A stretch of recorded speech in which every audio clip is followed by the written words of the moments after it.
दिल्ली में भारतीय जनता पार्टी की रेखा गुप्ता सरकार के 100 दिन पूरे हो गए। ये कार्यकाल राजधानी की राजनीति में एक नया अध्याय माना जा रहा है। करीब 2 दशकों के बाद बीजेपी ने दिल्ली की सत्ता में वापसी की और रेखा गुप्ता के नेतृत्व में सरकार ने शुरुआत से ही एक सक्रिय प्रशासनिक रवैया दिखाया। पहली कैबिनेट मीटिंग से लेकर बजट पेश करने तक सरकार ने अपने एजेंडे में स्वास्थ्य, शिक्षा, बुनियादी ढांचे और कानून व्यवस्था को लेकर प्राथमिकता दिखाई। सरकार ने दावा किया कि आयुष्मान भारत और वय वंदना योजना जो है इसको लागू करके दिल्ली वासियों को सीधी राहत दी गई है। वहीं यमुना की सफाई, अनअधिकृत कॉलोनियों में सीवेज ट्रीटमेंट प्लांट लगाने जैसे बड़ी घोषणाएं भी की गई। इसी सिलसिले में दिल्ली सरकार ने विशेष कार्यक्रम 100 दिन सेवा के आयोजित किया। इसमें बॉलीवुड स्टार अनुपम खेर भी पहुंचे। उन्होंने दिल्ली सीएम रेखा गुप्ता से सवाल जवाब किए, सरकार के 100 दिन के कामों के बारे में पूछा, जिसका सीएम रेखा गुप्ता ने खुलकर जवाब बेबाकी से दिया है।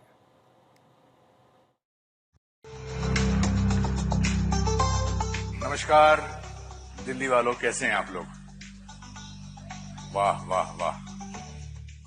मैंने पर्दे पर अपनी 40 साल की उपलब्धियां देखी और आज हम 100 दिन की उपलब्धियां यहां पर दिल्ली सरकार की डिस्कस करने आए। उपलब्धियों के बारे में बात करना बहुत जरूरी होता है। उपलब्धियां खासकर जब मुश्किल से वो हासिल की हों। मेरे जीवन की उपलब्धियों के बारे में लोग अब जानते हैं, लेकिन उससे पहले मैंने क्या क्या किया उसके बारे में बहुत कम लोग जानते हैं। कहां से मैंने शुरुआत की थी, कहां पहुंचे। और दिल्ली वालों की, खासकर जो ये आगे लोग बैठे हैं, इनके बारे में बोलना बहुत अच्छा लगेगा, क्योंकि बहुत मुश्किल के बाद एक ऐसी सरकार आई है जिसकी उपलब्धियों की बात करना बहुत जरूरी है। अब आप कहेंगे जी आपका क्या लेना देना इससे? तो मुझे हमेशा सच्चाई की साइड लेना बड़ा अच्छा लगता है। सच्चाई की साइड लेना बहुत जरूरी है, क्योंकि घर वालों ने यही सिखाया। तो मैं कैन फिल्म फेस्टिवल में अपनी फिल्म तन्वी द ग्रेट का वर्ल्ड प्रीमियर कर रहा था। मुझे कपिल मिश्रा जी का फोन आया और मैंने फोन उठाया और इन्होंने कहा कि ऐसे हमारे 100 दिन हमारी सरकार के पूरे हो रहे हैं और चीफ मिनिस्टर रेखा गुप्ता जी के साथ क्या आप बातचीत करना पसंद करेंगे? कर सकते हैं, हमें बड़ा अच्छा लगेगा। अब मैं आपको बताना चाहता हूं कि 100 दिन का इंपॉर्टेंस क्या होता है। बच्चे के पहले 100 दिन, स्विमिंग या स्केटिंग सीखने के पहले 100 दिन, शादी के बाद घर संसार के पहले 100 दिन, जिम्मेदारी मिलने के बाद समर्पण के पहले 100 दिन। 100 दिन एक लंबी सेवा यात्रा का पहला कदम होते हैं।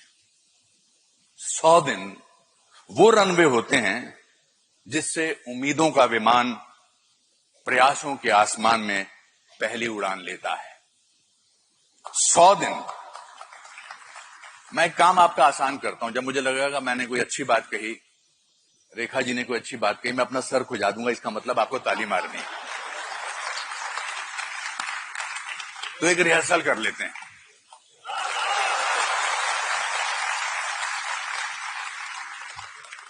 दोबारा ये लाइन बोलता हूं। 100 दिन वो रनवे होते हैं जिससे उम्मीदों का विमान प्रयासों के आसमान में पहली उड़ान लेता है।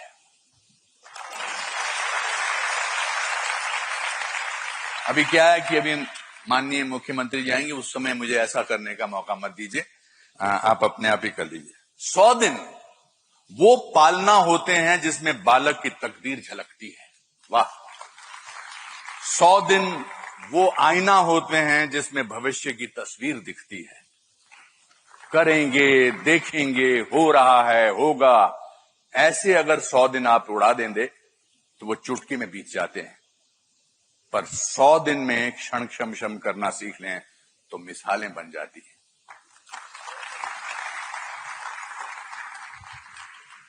मैं रेखा जी को, जो भी हम इंटरनेट पे पढ़ते हैं, मैं उससे मैंने पता किया, लेकिन कल मैं उनसे मिला और आज भी उनसे बैक स्टेज में मेरी मुलाकात हुई और मुझे लगा कि दिल्ली का भविष्य बहुत अच्छा है। फिर मैं बाकी मंत्रियों से मिला तो मुझे लगा कि दिल्ली का भविष्य तो वाकई बहुत अच्छा है। तो चलिए इन 100 दिन में दिल्ली सरकार ने क्या किया इसके बारे में बातचीत करते हैं। दिल्ली की माननीय मुख्यमंत्री श्रीमती रेखा गुप्ता जी से।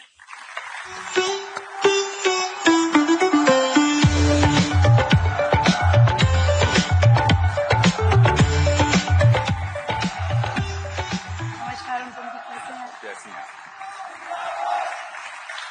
माननीय मुख्यमंत्री रेखा गुप्ता जी, आपका स्वागत है। आइए, आप इधर।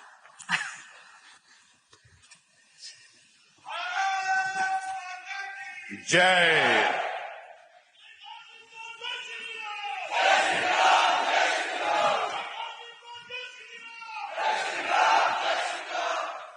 बातों का सिलसिला शुरू करें रेखा जी। मैं चाहती हूँ अनुपम जी की इससे पहले कि हम अपनी बातचीत शुरू करें, जो सिंदूर ऑपरेशन पे हमारी सेनाओं ने शौर्य दिखाया, एक बार मिल करके उनको प्रणाम करते हैं। अरे वाह, बिल्कुल। एक बार सब मिल करके।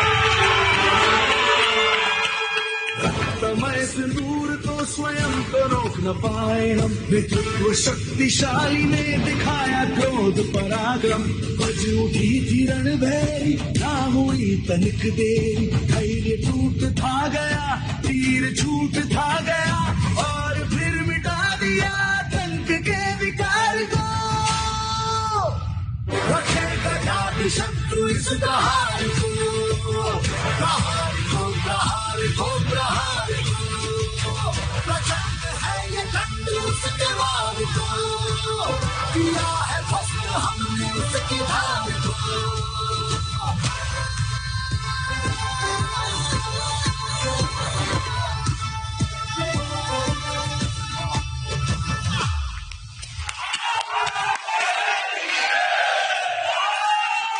पहला डिफरेंस तो आपने आज ही दिखा दिया कि बात की शुरुआत में आपने कहा कि ऑपरेशन सिंदूर की बात करते हैं। अच्छा लगा इस बार सरकार ने सबूत नहीं मांगा। बहुत अच्छा लगा, बहुत अच्छा लगा। पिछली बार सरकार ने सबूत मांगे। मुझे सच में ये सोच के अफसोस होता है कि इस कुर्सी पे मुझसे पहले वो लोग बैठे जो देश की सेनाओं पे प्रश्न चिन्ह लगाते थे, जो देश के दुश्मनों के साथ हाथ मिलाते थे, और जिसमें ना मातृभूमि के प्रति निष्ठा रही और ना ही देश के प्रति प्यार। और ये जो ऑपरेशन सिंदूर हुआ अनुपम जी, मैं एक महिला हूं, मैं विशेष रूप से ये कह सकती हूँ देश की उस आधी आबादी की ओर से कि इस ऑपरेशन सिंदूर ने पूरे देश की बहनों का सम्मान बढ़ाया। धन्यवाद करती हूँ आदरणीय प्रधानमंत्री नरेंद्र मोदी जी को, जिन्होंने देश की बहनों का स्वाभिमान बनाए रखने के लिए ये ड्राइव किया, और दुश्मन देश में जाकर के जिस तरीके से आतंकी अड्डों को उड़ाया गया, उन पे प्रहार किया गया, आज देश की सभी बहनें सेनाओं को शत शत नमन करती हैं, देश के प्रधानमंत्री को प्रणाम करती हैं। मैंने तो एक पोयम भी 4 लाइनों की जी बिल्कुल लिखी, तो मैं चाहूंगी मैं उसे पढूं। जी बिल्कुल। पोयम का नाम रखा मैं भी सिंदूर हूँ। वाह। चुप्पी में मैं धैर्य हूँ, चुनौती में मैं शौर्य हूँ, हाँ मैं भी सिंदूर हूँ। वाह। मैं आतंकियों का वध हूँ, मैं हौसलों की सरहद हूँ, मैं जीवन दात्री, मैं सहार की साक्षी, मैं सिंदूर हूँ। मुझे निर्बल जानकर के जिसने गोली चलाई थी, उन शत्रुओं पे मैं खड़ा प्रहार हूँ, हर बेटी बहू का उपहार हूँ, मैं भारत का कल और आज हूँ, मैं हिंदुस्तानी लाज हूँ, हाँ मैं सिंदूर हूँ। वाह, बहुत अच्छे, बहुत। मेरा एक सवाल बड़े नेचुरली मेरे मन में उठता है कि आपको दिल्ली क्यों अच्छी लगती है? दिल्ली के बारे में जो मुझे सबसे अच्छी चीज लगती है ना अनुपम जी, एकता में जो यहाँ का स्वरूप है, एक मिनी इंडिया, एक भारत श्रेष्ठ भारत का ये एक तरह से छोटा विजन मैं कहूँ कि आज देश के अलग अलग प्रांतों से, देश के अलग अलग हिस्सों से हर प्रांत के लोग दिल्ली में बसते हैं, और दिल्ली का अपना अलग से कोई कल्चर नहीं है। आज हम सभी यहाँ महाराष्ट्र का यदि गणेश चतुर्थी मनाते हैं तो गुजरात का गरबा भी बड़े शौक से हम खेलते हैं, हरियाणा की तीज करते हैं तो बिहार की छठ पूजा भी बड़े धूमधाम से मनाई जाती है। तो ये जो डाइवर्सिटी है ये दिल्ली का कल्चर है, और इसीलिए इस अनेकता में एकता को जब मैं फील करती हूँ तो मुझे दिल्ली की ये चीज बहुत ही खूबसूरत लगती है। और सरकार बनते ही हमने जो पहला निर्णय किया कि हर राज्य का राज्य दिवस हम यहाँ मनाएंगे, और सरकार जो है हर राज्य के सुख दुख में हमेशा खड़ी मिलेगी। आप मुद्दों पे जीती हैं, आपकी सरकार मुद्दों पे जीती हैं। पूरा देश की राजधानी है दिल्ली, तो सारी दुनिया, सारे देश को पता है कि क्या क्या मुद्दे थे। मैं ये जानना चाहता हूं कि आपने पिछले 10 साल जीतने से पहले कैसे बिताए दिल्ली में? संघर्ष में, जब ये देखते थे कि दिल्ली की जनता के साथ अन्याय हो रहा है, जब भ्रष्टाचार की रोज पोलें खुलती थी, जब शराब के ठेके गली गली खुल गए थे, तो हम संघर्ष में थे। हम कभी सचिवालय पे प्रदर्शन करते थे, कभी विधानसभा पे जाते थे, कभी केजरीवाल साहब के घर जाते थे, आवाज उठाते थे।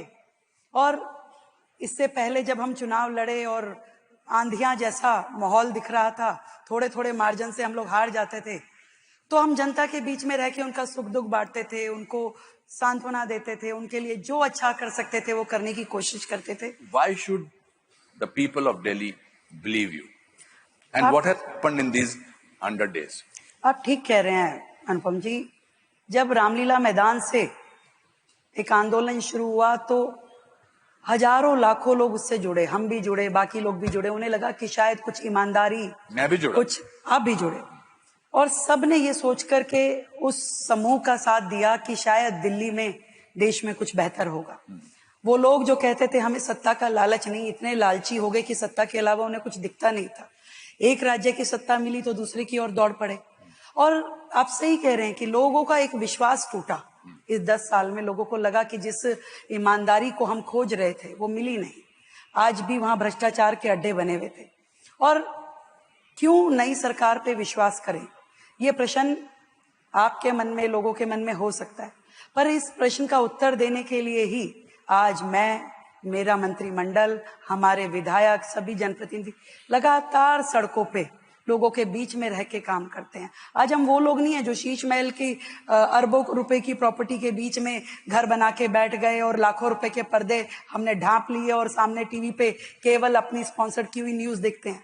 हम जाते हैं कड़ी धूप में, आंधी में, तूफान में, जाके वहां खड़े होते हैं, लोगों के बीच में महसूस करते हैं कि वो क्या फील कर रहे हैं, उनकी समस्या क्या है, हमें काम क्या करना है। और एक एक क्षण जो इन 100 दिनों का है, मैं आपको विश्वास के साथ कह सकती हूँ जनता के हित में, और ऐसी नीतियां बनाने में हमारा समय लगा है जो दिल्ली की बेहतरी के लिए हो। मेरे जहन में एक बात आ रही है, सोच रहा हूँ बोल लूं या ना बोलूं, पर मैं बोल देता हूं। आप इतनी देर तक बोलते रही उपलब्धियों के बारे में, आप एक भी बार खांसी नहीं।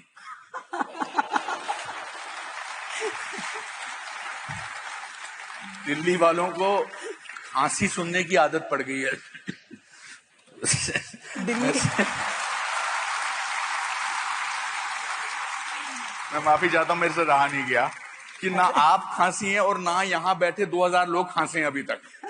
तो ये तो अपने आप में एक उपलब्धि है कि बहुत दिनों बाद दिल्ली में किसी को खांसते भी नहीं देख रहे हैं। अनुपम जी, दिल्ली को तो हम संभाल रहे हैं, मुझे तो चिंता पंजाब की है। हाँ, अच्छा। चलिए, खांसी से याद आया कि हेल्थ सेक्टर में 13,000 करोड़ आपने दिए हैं, इसके बारे में थोड़ा विस्तार से बताइए। देखिए, और इसके साथ ही फिर मैं ये भी पूछना चाहूंगा कि मोहल्ला क्लिनिक जिनको की बहुत बोला गया ये है, ये फिर से ठीक होंगे या उनकी जगह कुछ और आएगा? दिल्ली जो देश की राजधानी है, मैं इसीलिए बार बार इस शब्द का इस्तेमाल कर रही हूं कि सच में बाकी राज्यों से दिल्ली अलग कैसे है, क्यों यहां और ज्यादा अधिक ध्यान देने की जरूरत है। भाई, दिल्ली वालों को जो अधिकार था वो आज तक मिला ही नहीं उन्हें। पूरे देश में आयुष्मान योजना लग गई, सबको लाभ मिलने लगा, 5 लाख रुपए का इलाज केंद्र सरकार करा रही थी, पर हमारे पिछले मुख्यमंत्री साहब ने वो आने ही नहीं दी। हमारी सरकार ने पहला दिन जब शपथ लेने के बाद हम सचिवालय में आके बैठे, पहली कैबिनेट में दिल्ली के लिए आयुष्मान योजना को लागू किया और ना केवल 5 लाख रुपए, 5 लाख तो केंद्र दे रहा था, उस 5 लाख में हमने अपने 5 लाख दिल्ली सरकार की ओर से जोड़े और 10 लाख रुपए का इलाज आज आयुष्मान योजना के माध्यम से दिल्ली ले पा रही है, जिसका अधिकार और रजिस्ट्रेशन 3.5 लाख रजिस्ट्रेशन अभी तक इस मात्र 100 दिन में हो चुके हैं। इस 100 दिन में आपके सब एस्टीम्ड मिनिस्टर्स फ्रंट रो में बैठे हैं, ये 100 दिन में आपने कब तय किया कि ये हमें बदलना है और ये बदलने की आपने फिर उसकी प्रक्रिया भी शुरू की? Because change needs time. तो आप एक हडल हुए कि अब भी ये सब इंपॉर्टेंट चीजें हैं, बिकॉज आप बहुत अच्छा आपके आंकड़े सब याद हैं, that means you are prepared.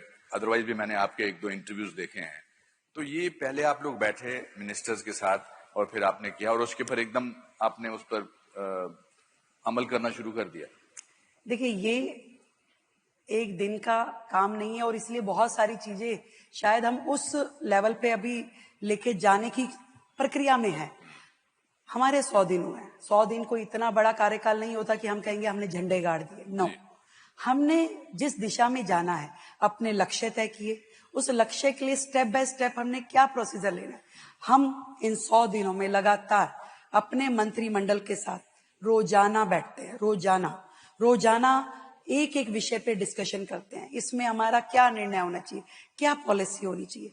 लगातार इस 100 दिन के कार्यकाल में हमने 8 अपनी कैबिनेट मीटिंग बुलाई। उन 8 कैबिनेट मीटिंग में हमने बड़े बड़े निर्णय किए। हर बार पहली कैबिनेट मीटिंग में आयुष्मान वय वंदन योजना करा, दूसरी में कुछ और, तीसरी में कुछ और, लगातार डिसीजन। और आज भी हमें दिखता है कि दिल्ली के लिए करना क्या है, यमुना सफाई के लिए हमें क्या करना है, हमें स्कूलों के लिए क्या करना है, हेल्थ के लिए क्या।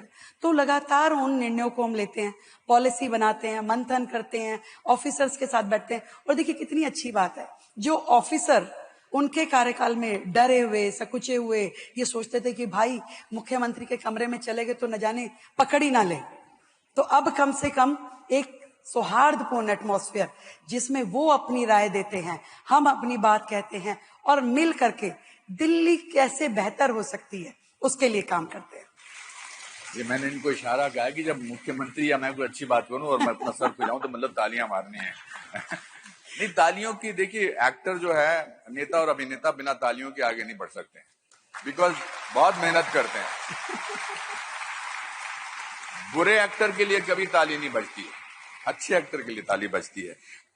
वोट बैंक की बारे में बात होती है कि जो वोट देते हैं वो झुग्गियों में रहते हैं, झोपड़ियों में रहते हैं।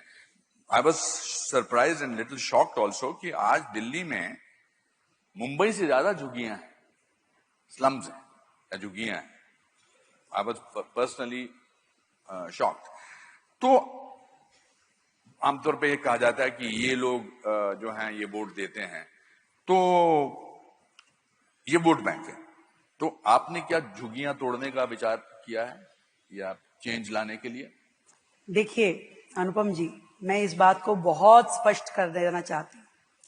दिल्ली को बसे हुए जितने साल हुए हैं, आज तक का आप इतिहास उठा के देखिए, कांग्रेस आई, आम आदमी पार्टी आई, बाकी जो भी आए, उन्होंने केवल झुग्गी के लोगों को वोट बैंक की तरह इस्तेमाल किया।